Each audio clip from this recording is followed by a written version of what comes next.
Hello friends, good morning. चलिए जानते हैं देश और दुनिया की तमाम छोटी बड़ी खबरें, जिसमें सोना चांदी, मौसम और राजनीति से जुड़ी बड़ी खबरें आपको बताएंगे सिर्फ 5 मिनट में। लेकिन उससे पहले वीडियो को लाइक जरूर करें और चैनल पर नए हैं तो चैनल को भी सब्सक्राइब कर लें। तो चलिए वीडियो को स्टार्ट करते हैं।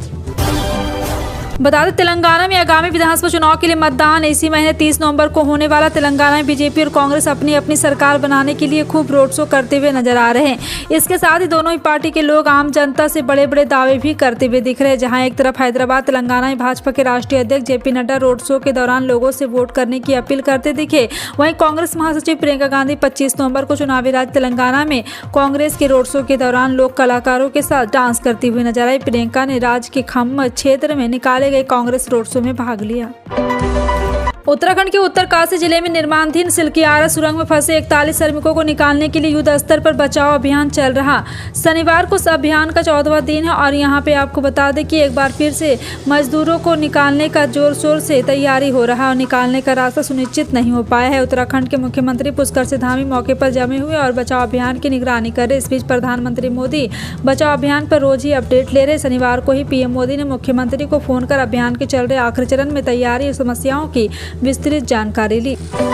मनी लॉन्ड्रिंग केस में आरोपी दिल्ली के पूर्व मंत्री सत्येंद्र जैन के खिलाफ आरोप तय किए जाने के सिलसिले में उनकी ओर से दाखिल दस्तावेजों की जांच की मांग वाली याचिका पर 30 नवंबर को कोर्ट अपना फैसला सुनाएगा। राउज वेन्यू कोर्ट ने प्रवर्तन निदेशालय सत्येंद्र जैन के वकीलों की दलीलें सुनकर फैसला सुरक्षित रख लिया।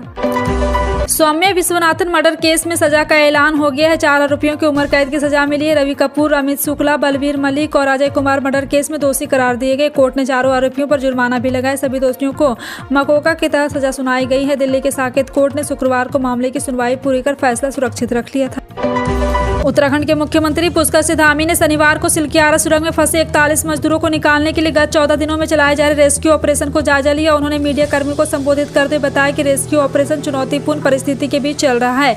ड्रिलिंग के अंतिम चरण में ऑगर मशीन फंस गई। अब तक कुल 48 मीटर की ड्रिलिंग हुई थी और 12 से 14 मीटर को ड्रिलिंग की जानी थी, तभी ऑगर मशीन को ब्लेड से लोहे की जाल फंस गई। प्रधानमंत्री नरेंद्र मोदी की सुरक्षा में चूक के मामले में पंजाब के डीजीपी गौरव यादव ने कार्रवाई करते हुए फिरोजपुर के तत्कालीन एसपी ऑपरेशन गुरविंदर सिंह सांगा को सस्पेंड कर दिया। वो फिलहाल भटिंडा में तैनात थे। जांच रिपोर्ट में गुरविंदर सिंह सांगा को अपनी ड्यूटी में लापरवाही बरतने का दोषी ठहराया गया। यह घटना 5 जनवरी 2022 की है।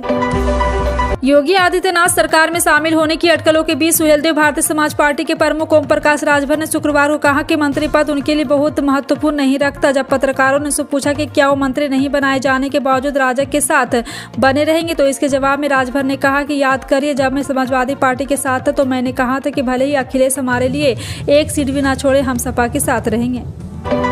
हाईकोर्ट ने हरियाणा सरकार के शिक्षा विभाग में एफिडेविट माध्यम से स्कूलों में मूलभूत सुविधाओं की कमी के बारे में विस्तार से जानकारी मांगी थी, जिसके जवाब में जो आंकड़े व तथ्य सामने आए वो चौंकाने वाले। शिक्षा विभाग द्वारा दिए गए एफिडेविट के मुताबिक हरियाणा के 131 सरकारी स्कूल में पीने के पानी की सुविधा नहीं है।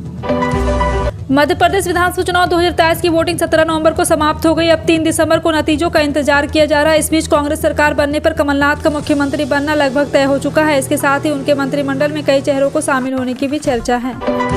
राजस्थान में कड़ी सुरक्षा व्यवस्था के बीच शाम 6 बजे तक वोटिंग की गई और मतदाता के उत्साह नजर आ रहे हैं और पोलिंग बूथ पर सुबह 7 बजे लोगों ने अपने मताधिकार का प्रयोग करने के लिए जुटा गया।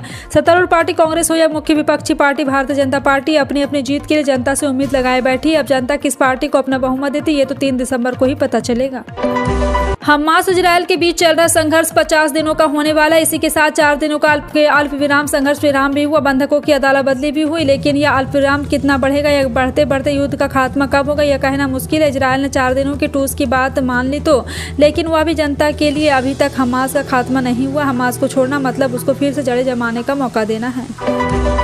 प्रयागराज में कथित रूप से पैगंबर का अपमान बताकर इंजीनियरिंग के छात्र द्वारा इलेक्ट्रिक बस के कंडक्टर पर चापड़ से हमला किया गया। वहीं आरोपी छात्र के बैकग्राउंड को खंगाला जा रहा है। Uttar Pradesh anti terrorism squad यानी कि एटीएस की जांच की लगी है।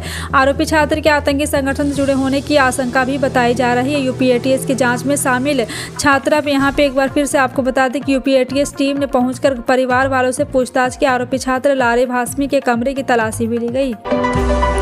तेजस फाइटर जेट में प्रधानमंत्री मोदी के उड़ान भरने की खबरों के सोशल मीडिया शेयर की गई फोटो को लेकर कांग्रेस ने भी तंज कसा है। कांग्रेस के वरिष्ठ नेता और राज्यसभा सांसद जयराम रमेश ने एक्स पर लिखा कि तेजस हमारी स्वदेशी वैज्ञानिक और तकनीकी क्षमता वाली योजना है। 1994 में स्थापित एरोनॉटिक्स डेवलपमेंट एजेंसी की तरफ से तेजस का डिजाइन किया गया था। केंद्रीय मंत्री नित्यानंद राय ने दावा किया है कि बिहार में जल्द ही जनता दल टूटेगी और फिर जेडीयू पार्टी के लोग गीत गाएंगे, दिल के टुकड़े हजार हुए, कोई यहाँ गिरा कोई वहाँ गिरा। नित्यानंद ने यह भी कहा कि राष्ट्रीय जनता दल के लोग जेडीयू को तोड़ने में लगे हुए। नित्यानंद राय ने कहा जदयू में ललन सिंह कुछ लोगों को लेकर आएंगे और कुछ लोगों को लेकर विजेंद्र यादव चले जाएंगे।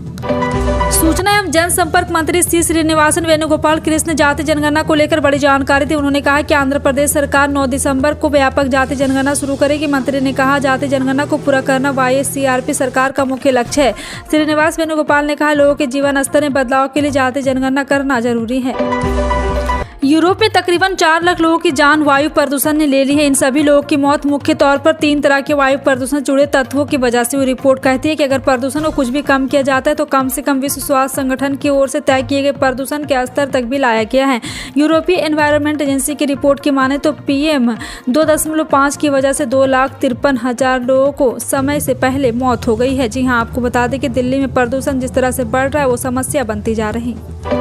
पूर्वोत्तर भारत के सबसे बड़े चेहरे में शामिल जोरमथांगा पर एक बार फिर से सभी की नजरें टिकी है। मिजोरम के मुख्यमंत्री मिजो नेशनल फ्रंट के अध्यक्ष जोरमथांगा एक बार फिर से चुनाव में जीत हासिल कर प्रदेश के मुख्यमंत्री बनने के मामले में सबसे बड़े दावेदार माने जा रहे हैं। वह आइजोल ईस्ट एक विधानसभा सीट से चुनाव लड़ रहे, वह अब 7वीं बार चुनाव लड़ रहे हैं। डीप फेक को लेकर केंद्र सरकार एक्शन में है। इसका शिकार हुए लोगों को सीधे तौर पर मदद करेगी। अगर आपके खिलाफ कोई गलत सूचना, डीप फेक वीडियो या वायस प्रसारित किया जाता है तो सोशल मीडिया कंपनी और कंटेंट पोस्ट करने वाले के खिलाफ एक्शन लेने में सरकार आपका साथ देगी। पोस्ट हटवाने, FIR दर्ज कराने से लेकर कंटेंट पोस्ट करने वालों को ट्रैक किया जाएगा। एक तरफ राजस्थान में वोटिंग हुई, दूसरी तरफ तेलंगाना में जोरदार प्रचार अभियान। शनिवार को हैदराबाद में बीजेपी के वरिष्ठ नेता केंद्रीय गृह मंत्री अमित शाह ने BRS की सत्ता को भ्रष्टाचार घोटाला की सरकार कहकर निशाना साधा। उन्होंने कहा BRS ने अपने घोषणा पत्र में जो वादे किए थे उसे आज तक पूरा नहीं किया। उन्होंने कहा कोई भी पार्टी चुनाव से पहले घोषणा पत्र इसलिए जारी करती है कि जनता उस पर भरोसा करके वोट दे, लेकिन केसीआर ने सरकार बनाने के बाद प्रदेश की जनता के साथ धोखा किया। उत्तर प्रदेश विधानसभा का शीतकालीन सत्र 28 नवंबर से शुरू होने वाला। 66 साल बाद योगी सरकार में विधानसभा सत्र नए नियमों के साथ ऑपरेट किया जाएगा। दरअसल विधानसभा के पिछले सत्र में ही बदलाव की अनुमति दी गई थी, जिसके बाद अब इन नए बदलाव को लागू किया जा रहा है, जिसके तहत सदन में नेताओं के मोबाइल ले जाने पर बैन रहेगा। बिना मोबाइल के ही सदन में एंट्री मिलेगी। साथ ही साथ सदन में झंडा और बैनर ले जाने की भी अनुमति नहीं रहेगी। पैसे लेकर संसद में सवाल पूछने के मामले में टीएमसी सांसद महुआ मोइत्रा की मुश्किलें बढ़ती जा रही है। अब इस मामले की सीबीआई ने PE दर्ज करते हुए प्रारंभिक जांच शुरू कर दी। दरअसल केस फॉर क्यूरी मामला उस समय सुर्खियों में आ गया था जब सुप्रीम कोर्ट के वकील अजय अनंत तेहदरीर के एक पत्र का हवाला देते हुए बीजेपी सांसद निशिकांत दुबे ने टीएमसी सांसद पर गंभीर आरोप लगाया और जांच की मांग की थी। उन्होंने दावा किया था कि टीएमसी सांसद ने संसद के सवाल पूछने के लिए व्यवसायी दर्शन हीरामंदनी से रिश्वत ली थी। यूपी रोडवेज की AC बसों में सफर करने वाले यात्रियों के लिए अच्छी खबर है। अब वह कम पैसे में अपनी मंजिल तक आसानी से पहुंच सकते हैं। जी हां, आपको बता दें कि एक बार फिर से परिवहन राज्य मंत्री स्वतंत्र प्रभार दयाशंकर सिंह ने ऐसे बसों के लिए किराए में 10% की कटौती का ऐलान कर दिया है। जी हां, आपको बता दें उत्तर प्रदेश के परिवहन राज्य मंत्री स्वतंत्र प्रभार दयाशंकर ने लोकल 18 से खास बातचीत में बताया कि ठंड में AC बसों के किराए में 10% की कटौती करने का फैसला किया गया। किराए की संशोधित दरें 16 दिसंबर 2023 से 28 फरवरी 2024 तक लागू रहेगी। त्योहारी सीजन में जहां सराफा बाजार में नरमी की रुख देखने को मिली तो वहीं शादी शुरू होती सराफा बाजार तेजी से ऊपर जा रहा है। कारोबार सप्ताह के आखिरी दिन भी तेजी से ऊपर जा रहा है। शुक्रवार को भी भारतीय सराफा बाजार में बढ़त देखने को मिली। इस दौरान सुबह के मुकाबले सोना 250 रुपये की बढ़त के साथ बंद हुआ। वहीं चांदी की कीमत 960 रुपये प्रति 10 ग्राम रहा।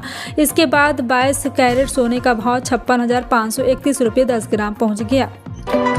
पेट्रोल डीजल के दाम में आए दिन फेरबदल देखने को मिलता है। राष्ट्रीय तेल कंपनी द्वारा हर रोज पेट्रोल डीजल की कीमतें अपडेट की जाती है। 25 नवंबर 2023 की लेटेस्ट अपडेट के मुताबिक इंटरनेशनल मार्केट में क्रूड ऑयल के दाम 0.84% घटकर $80.59 प्रति बैरल तक पहुंच गया। बता दें पेट्रोल डीजल के दाम में तय करने में क्रूड ऑयल के प्राइस दामों का बड़ा रोल होता है। तेल कंपनी क्रूड ऑयल के 15 दिनों की औसत कीमत डॉलर के मूल्य के आधार पर पेट्रोल डीजल की कीमत तय करती है। लोकसभा चुनाव से पहले केंद्र सरकार एक नया मास्टर स्ट्रोक खेलने जा रहा है। केंद्रीय चुनाव से पहले सरकार करोड़ों किसानों को फिर से खुशी देने जा रहा है। ऐसे में माना जा रहा है कि किसान सम्मान निधि के लाभार्थियों को बड़ा तोहफा मिल सकता है। बता दें 1 फरवरी 2024 को केंद्र सरकार अंतरिम बजट पेश करेगी। इस दौरान वित्त मंत्री यहाँ पे सीतारमण PM किसान सम्मान निधि योजना की राशि बढ़ाने का ऐलान कर सकती है। केंद्र और सरकार की ओर से किसानों की राहत पहुँचाने के लिए कई प्रकार की योजनाएं चलाई जाती है, जिसमें 6,000 रुपये अलाउंट के ट्रांसफर किए जाते हैं और आपको बता दें कि 6,000 से बढ़ाकर 8,000 या 9,000 किया जा सकता है। उत्तर प्रदेश के मिर्जापुर जिले में दलित गंगाजली के घर पर कैबिनेट मंत्री नंद गोपाल गुप्ता नंदी ने भोजन किया था। दलित महिला ने मंत्री से किसी भी योजना का लाभ नहीं मिलना बताया है। दलित महिला के घर पर डिस्पोजल थाली में भोजन करना और राशन कार्ड का लाभ न मिलने पर अखिलेश यादव ने तंज कसा था। अखिलेश के तंज कसने के अगले ही दिन महिला का राशन कार्ड और उज्ज्वला योजना का लाभ दोनों ही मिल गया। महिला को दोबारा वीडियो भी जारी किया गया। प्रशासन ने पूरे मामले में डैमेज कंट्रोल की कोशिश की है। साथ ही साथ आपको बता दें कि जिस तरह से एक बार फिर से राजनीति मिर्जापुर जिले के सिटी विकास खंड के शाहपुर चौसा गांव में 20 नवंबर को कैबिनेट मंत्री नंद गोपाल गुप्ता नंदी पहुंचे थे। मंत्री ने गांव में चौपाल लगाकर समस्या सुनी और दलित गंगाजली के घर पर रात्रि भोजन भी किया था। फिलहाल आपका इन सभी खबरों पर क्या कहना है, कमेंट सेक्शन में टाइप करके जरूर बताएं।